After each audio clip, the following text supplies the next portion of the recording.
when I'm safe to be in the community. That has a lot to do with whether I'm safe, as I think it does for everybody, but also I'm willing to take the advice of my psychiatrist, my therapist, my family, because when they say, you're not functioning here out in the out and about, it's probably time to go in.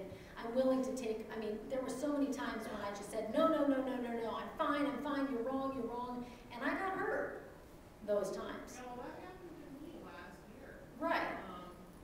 I went down, and the hard part about it was the pain that got inside my head, the less I thought that I needed the help. Right, which is sort of the nature of the beast. And so that's why I've learned. Right, and nobody wants that feeling.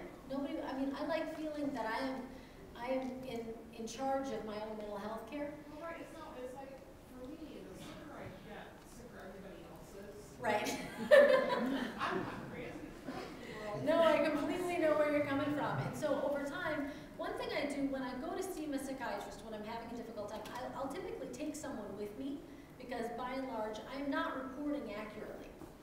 And so if I go in and I say, man, I'm doing great, and my husband goes, she is absolutely out of her head, and I go, what are you talking about? He's like, I'm not talking to you right now, I'm talking to the psychiatrist, And so that's very useful for me to get some perspective from someone who's not dealing with the same mental situation I'm dealing with right then. And so to me, it's a big piece of it is trusting the people I have around me. Yeah.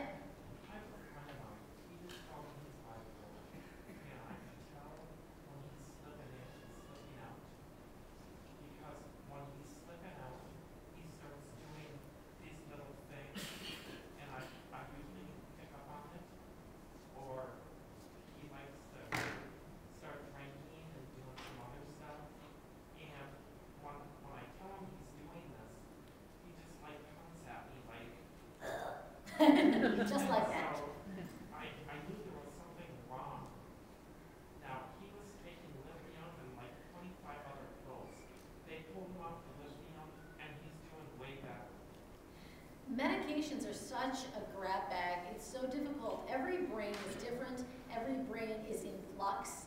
And so medications are a constant adjustment process. And so that's one I can't even touch, is lithium a good idea for so-and-so? Well, it worked for me for 6 weeks, then it didn't work, And so medication is really difficult, and any psychiatrist will tell you it's more art than science. And that's a little spooky for those of us who deal with it, because I'd love it if it was science. I'd love it if they just had, easy answers for it. I can see where he's coming from because his mother was bipolar, and she would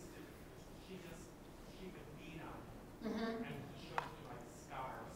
Yeah, it's trauma when you're growing up makes the dealing with a mental illness that much harder, I think. So, there's someone back there.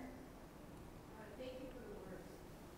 It's much easier for me to identify what I cannot verbally tell my psychiatrist. I will just offer it before. Steal a page out of your madness. Thank you. My question, I'd like you to speak about that whole concept of surrendering. When I was told I was bipolar, I said, wait a minute, I don't work for 3 hours, and that sounds like something they manufacture. Right. So unless you can identify exactly why I'm waiting out most of the year and then the rest of the year I'm creative and speculative. I don't think it's bipolar. There's a sense of belligerence in Right. environmental illness. Right? And that keeps me safely from surrendering, I think. So I'm Yeah. asking if you could speak to what brought you to it, and can you get there before utter hell has broken over in your life? I think so. I think the anger I had at my mental illness eventually exhausted me, and it was so ineffective to be angry at it because it was going to be there. It's always going to be there, and I had to go through the phase of anger at the fact that it's always going to be there. But then, in a functional day-to-day way, the only way I do the things I do to keep myself healthy is if I accept it. If I'm fighting it, I'm exhausting myself, I'm not doing the things I need to do, I'm angry, it's leaking out into the people's lives that I love, and I'm not healing in any way. All the anger kept me from healing.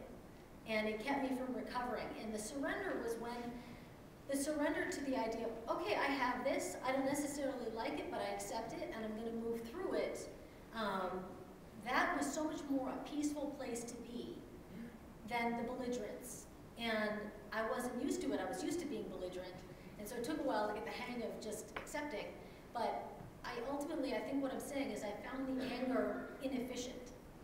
It was keeping me from health. Yeah? Yeah, I just want to add, you know, like when you were talking about, you know, earlier, you just want to shut the word out, go in the room, go under the covers, and there's a little more stuff that you said, and, you know, if she wanted to steal a page, you know, I don't have bipolar, I'm obsessive compulsive disorder, I might want a whole chapter. Better yet, write the book. Write the book. We need more of these.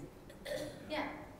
What inspired you to become a writer, or was it a specific experience, or was it a decision?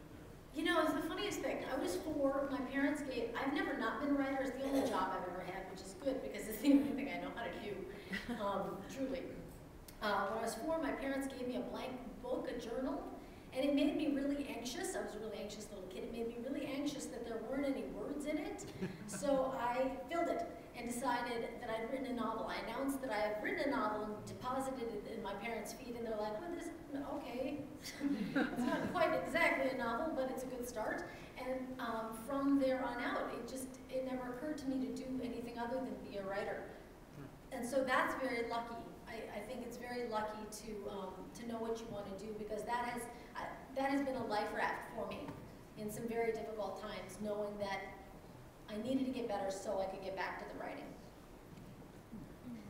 Yeah. Do you think it's good to have an outlet where you can total your frustrations and everything and put towards a goal and everything that you can attain? Yes. Does that keep you sane and everything? Absolutely. Finding goal-oriented activity is extremely helpful for me because, you know, one of the things that happens with bipolar in particular is that I wind up with massive amounts of energy that can get scattered in all kinds of bad directions. But harnessing it towards something that's going to be useful to me and is going to result in something I'm proud of or feel good about, that's very, very useful to me. Yes?